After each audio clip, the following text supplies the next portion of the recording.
Hello বন্ধুরা, দেখো আজকে আমের আচার ভিডিও নিয়ে আসলাম তোমাদের সামনে। তোমরা দেখো ভিডিওটা কেমন লাগে। ভালো লাগলে লাইক কমেন্ট শেয়ার করো, নতুন হলে সাবস্ক্রাইব করে পাশে থেকো। তোমরা দেখতে থাকো ভিডিওটা, কিভাবে আমের আচার করেছি।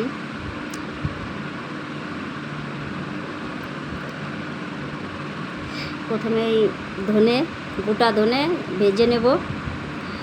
গোটা ধনেটা ভালো করে ভেজে নিয়ে ভাজা হয়ে গেল, একটু লাল লাল হয়ে যাবে। তারপর এখন মৌরি ভাজবো। তারপর গোটা মৌরিটা একটু ভালো করে ভাজা করব লাল লাল করে। তারপরে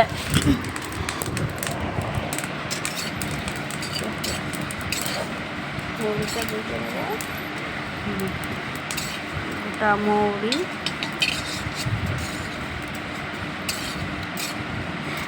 মৌরি ধনের গুঁড়া না দিলে আচার ভালো লাগে না।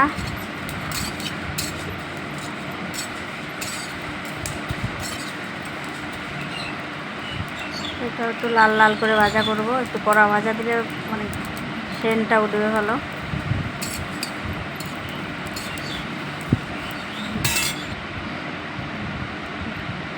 লাল লাল ভাজা হয়ে গেল, দেখো একটু কড়া ভাজা হয়ে গেল। নামিয়ে দেবো।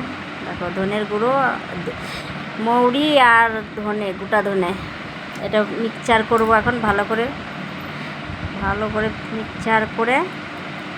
তারপরে আচারটা নামানোর আগে এটা দিতে হবে। তেল দিয়ে শুকনো লঙ্কা একটু মৌরি দিয়ে দিলাম, আমগুলো দিয়ে দিলাম। তেলে একটু নাড়াচাড়া করব।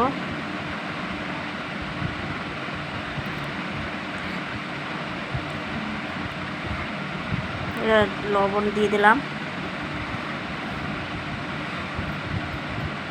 একটু লবণ দিয়ে দিলাম, ভালো করে নাড়াচাড়া করে নেবো। এরপর একটু হালকা করে অল্প করে একটু হলুদ দিয়ে দেবো। হলুদটা দিয়ে দিলাম। এবার তেলে একটু নাড়াচাড়া করব যাতে আমটা গলে না যায়। এরপরে গুড় দেবো। এবার গুড় দিয়ে দেবো। গুড় দিয়ে বানালে ভালো হয় কি, গুড়ের আচারটা অনেক দিন থাকে। চিনি দিয়ে করলে চিনির জিনিসটা তাড়াতাড়ি বেশি দিন থাকে না আর কি। তার জন্য আখের গুড় দিয়ে আচারটা করা হলো।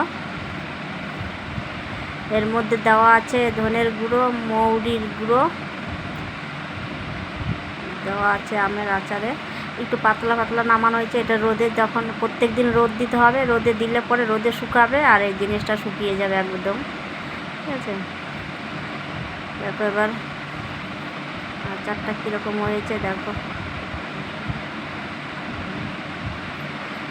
হয়ে গেল আমের আচার। কীরকম লাগে বন্ধুরা দেখো। ভালো লাগলে কমেন্ট বক্সে সবাই বলো। সবাই কমেন্ট করে বলবে কেমন হয়েছে।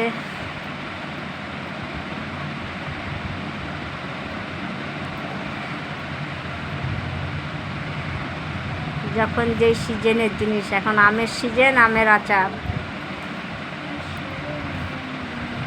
আমের আচারটা